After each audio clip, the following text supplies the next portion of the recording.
Nag-post ako ng bagay na hindi dapat. Utak ko ay walang isip nung panahong yun. Hindi nadamay pa ang inyong apat na pangalan. Sakit, sobrang laking kasalanan.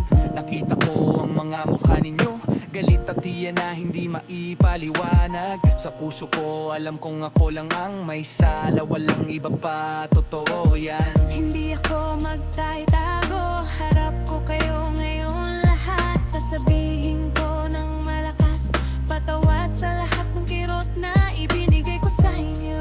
Nagbura na yung post pero alam kong hindi sapat yon, mga kaibigan.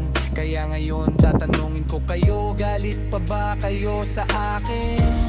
Kaya galit pa ba kayo? Ba't di na ba tayo? Apat kayong dinamay sa post ko, lahat ay aking kasalanan to.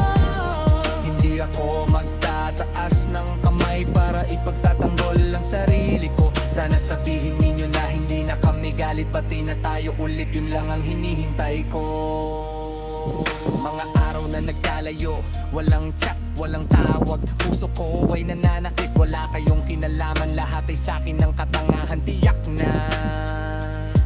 Pag-uwi ko gabi-gabi, bukas ko ang galeri ko at nag-scroll ng mga larawan natin. Yung mga larawan na ang saya natin, nakakamiss ako'y biglang naiiyak, hindi ko mapigilan.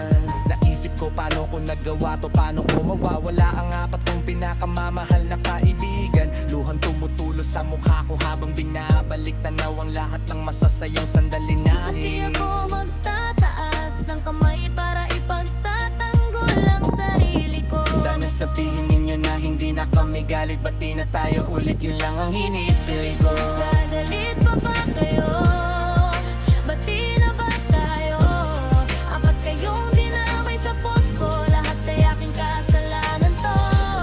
Hindi ako magtataas ng kamay para ipagtatanggol ang sarili ko. Sana sabihin ninyo na hindi na kami galit, ba't di na tayo ulit, yun lang ang hinihintay ko.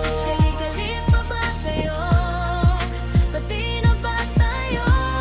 Apat kayong dinamay sa post ko, lahat ay aking kasalanan to.